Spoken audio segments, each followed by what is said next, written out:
ममता बनर्जी की कांग्रेस से नहीं पड़ती, लेकिन संसद में जब वोटर आईडी कार्ड को आधार कार्ड से जोड़ने जाने संबंधी बिल पेश हुआ तो दोनों पार्टियों के बीच गजब का तालमेल दिखा। ममता और कांग्रेस ही नहीं बल्कि ओवैसी से लेकर शरद पवार की पार्टी तक एक सुर में इस बिल का विरोध करने लगे। वजह देश में रह रहे अवैध बांग्लादेशी और रोहिंग्या मुसलमान हैं, जिन्हें सियासी दलों ने अपने फायदे के लिए वोटर आईडी कार्ड बनवा दिए हैं। इसीलिए विपक्ष में एकता तो होनी ही थी और यह दिखी भी। लेकिन विपक्ष के सारे विरोध के बावजूद लोकसभा से बिल को मंजूरी मिल गई। मतलब कि अब वोटर आईडी कार्ड को आधार कार्ड इसे जोड़ दिया जाएगा। इससे न केवल फर्जी वोटर्स पर लगाम लगेगा बल्कि एक शहर से दूसरे शहर शिफ्ट होने वाले लोगों को भी फिर से वोटर आईडी कार्ड बनवाने के झंझट से मुक्ति मिलेगी। संसद में चुनाव सुधार बिल पेश होते ही विपक्षी दलों ने खूब हंगामा किया। सदस्यों के शोर शराबे के बीच यह बिल लोकसभा में पास कर दिया। राज्यसभा को इससे पहले ही स्थगित कर दिया गया था। इस बिल के तहत आधार और वोटर कार्ड को जोड़ने का प्रावधान है। केंद्रीय मंत्री किरण रिजिजू ने बिल पास होने के बाद कहा कि आधार कार्ड को वोटर लिस्ट के साथ जोड़ना अनिवार्य नहीं है, ये स्वैच्छिक है, ये वैकल्पिक है। इससे एड्रेस पता करने में मदद होगी, फर्जी वोटिंग को रोकने में मदद होगी।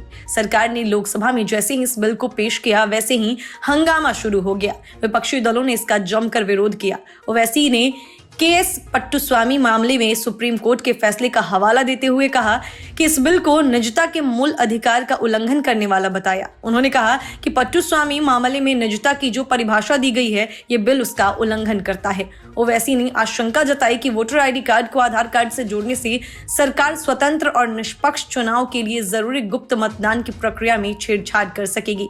उन्होंने बिल पर मत विभाजन की मांग की। तृणमूल सांसद कल्याण बनर्जी जैसे ही बोलने के लिए खड़े हुए, सत्ता पक्ष के सांसदों ने शोर शराबा शुरू कर दिया। बनर्जी ने कहा कि यह ऐसा बिल है जिससे पूरा लोकतंत्र खत्म हो गया है। इस बिल पर चर्चा की जरूरत है। इस बीच में सत्ता पक्ष के एक सांसद ने सीट से खड़े होकर यह सपोर्टर है बांग्लादेशी कहकर शोर शराबा शुरू कर दिया। चुनाव सुधार बिल पर आज लोकसभा में भारी हंगामा हुआ। कांग्रेस और दूसरे विपक्षी दलों ने इसकी जरूरत पर सवाल उठाए। दरअसल इस बिल के तहत आधार को वोटर आईडी कार्ड से जोड़ने की बात कही गई है। सरकार का कहना है कि इस सुधार बिल से फर्जी वोटिंग पर रोक लगाई जा सकेगी। केंद्रीय कानून मंत्री किरण रिजिजू ने इसकी जरूरत और उपयोगिता समझाई, लेकिन विपक्षी सांसद नहीं माने। ओवैसी ने इस बिल का विरोध करते हुए कहा कि सरकार इस बिल का अपने हितों के लिए इस्तेमाल कर सकती है। इसीलिए मैं चाहता हूं कि इस बिल को संसद में रखने जाने को लेकर डिवीजन हो। उन्होंने बार बार डिवीजन की दोहराई और हंगामा जारी रखा। कांग्रेस के मनीष तिवारी भी इसका विरोध कर रहे थे।